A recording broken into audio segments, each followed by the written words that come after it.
The world can change in a single, unexpected moment. For Ryan, a single dad working 2 jobs just to keep the lights on, that moment came in the lobby of a luxury hotel when a powerful CEO mistook him for her security guard. He could have corrected her right then. But something in her voice, the way she spoke, tired but kind, made him stay silent.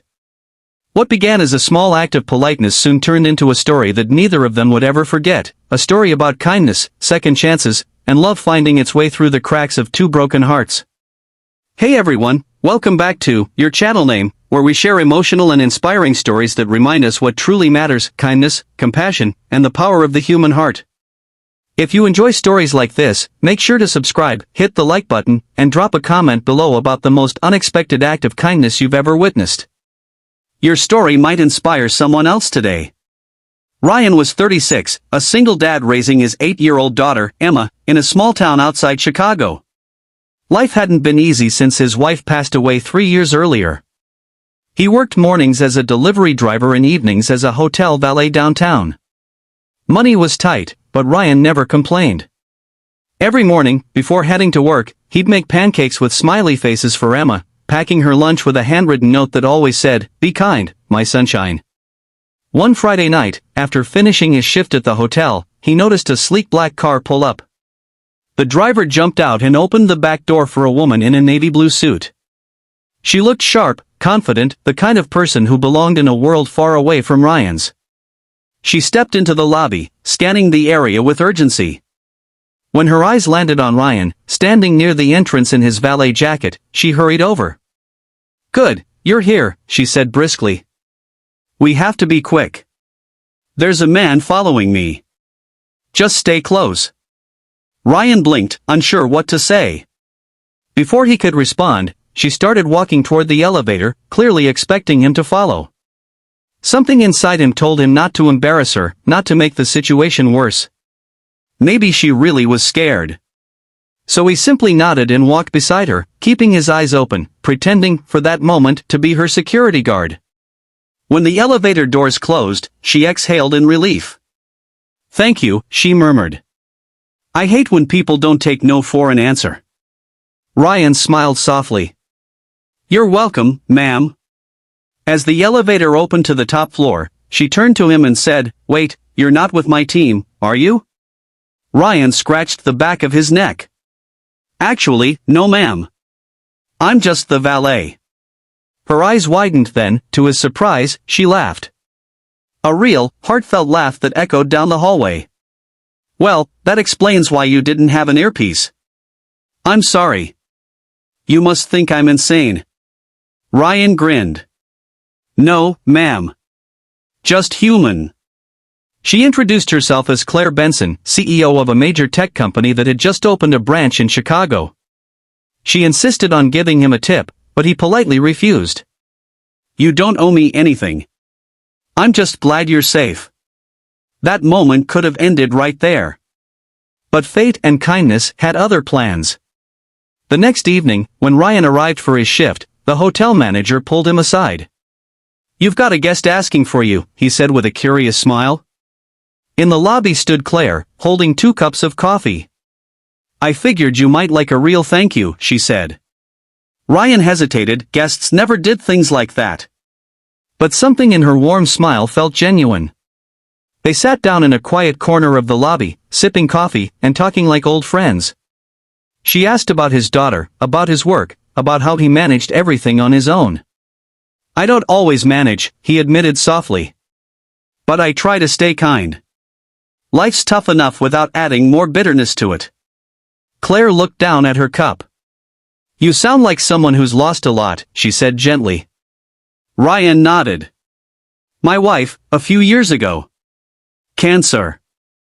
There was a silence, the kind that says more than words ever could. Claire reached across the table and touched his hand. "I'm sorry," she said. "I lost someone too." From that evening on, Claire started visiting the hotel often.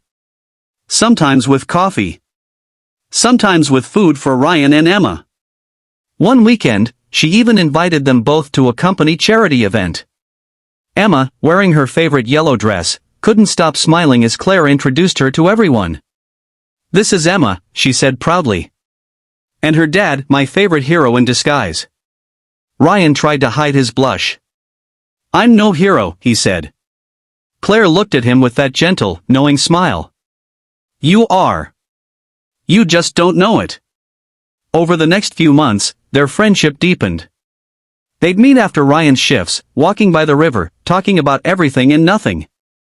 Claire confessed how lonely her life was despite her success. How people treated her like a title, not a person. Ryan, with his quiet honesty, reminded her what real connection felt like. But as feelings began to grow, so did the distance between their worlds. One night, Claire's business partner, a sharp man in an expensive suit, confronted Ryan in the lobby. "Let's be clear," he said coldly. "You're not in her league. Stay in your lane, valet." Ryan didn't respond. He just looked the man in the eye and said, "Kindness doesn't have a league." Later that night, Claire found Ryan sitting outside on the steps. "He talked to you, didn't he?" she asked quietly. Ryan sighed. "He's right. You're building empires, Claire. I'm just trying to build a decent life for my daughter." Claire sat beside him. "Ryan, I don't care about titles or money. You treat people the way I wish the world would. That's what matters to me." He turned to her, surprised by the emotion in her voice. "You really mean that?" She nodded. "I do. You showed me that kindness isn't weakness. It's strength." Still, Ryan pulled away for a while. He threw himself into work, trying to ignore the ache in his chest. But Claire didn't give up. A week later, she showed up at the elementary school during Emma's science fair. She brought flowers, not for Ryan, but for Emma. "You built a solar system out of cereal boxes," she said, kneeling beside her. "That's the most creative thing I've seen all week." Emma grinned. "Dad helped me paint the planets." Claire looked up at Ryan. "He's good at holding worlds together," she said softly. It was in that moment, surrounded by children's laughter and paper stars, that Ryan realized something. Claire didn't just see him for what he did. She saw him for who he was. And maybe, just maybe, it was okay to let someone care about him too. Months passed, and their connection only grew stronger. They took Emma to the zoo, shared homemade dinners, and even spent Christmas together, Ryan cooking pancakes shaped like reindeer while Claire helped Emma decorate the tree. For the first time in years, the house felt full of life again. On New Year's Eve, as fireworks painted the sky, Claire took Ryan's hand. "Remember when I thought you were my bodyguard?" she laughed. Ryan chuckled. "Hard to forget that." She smiled. "Well, I think you still are, not the kind that protects me from people, but the kind that protects my heart." Ryan's eyes softened. "And you, Claire, you brought kindness back into my life. You reminded me it's okay to start over." They kissed under the bright sparks of midnight, while Emma cheered, "You, Dad," from the couch. Sometimes, life's biggest blessings come disguised as accidents, a wrong assumption, a mistaken identity, a moment that could have gone unnoticed. For Ryan and Claire, it all began with one small act of kindness, a man staying silent to protect a stranger's dignity. That single choice opened the door to healing, hope, and love. Kindness doesn't need grand gestures. It starts with being present, being gentle, and choosing compassion over pride. You never know who might be watching, or whose life you might change forever. So wherever you are, be the reason someone still believes in good people. Because sometimes, kindness doesn't just change the world, it changes hearts. If this story touched your heart, don't forget to like, share, and subscribe to your channel name for more stories that remind us of the beauty in everyday kindness. And tell us in the comments, when was the last time a small act of kindness changed your day? Because in the end, that's what life's really about, being kind, and letting kindness find you back.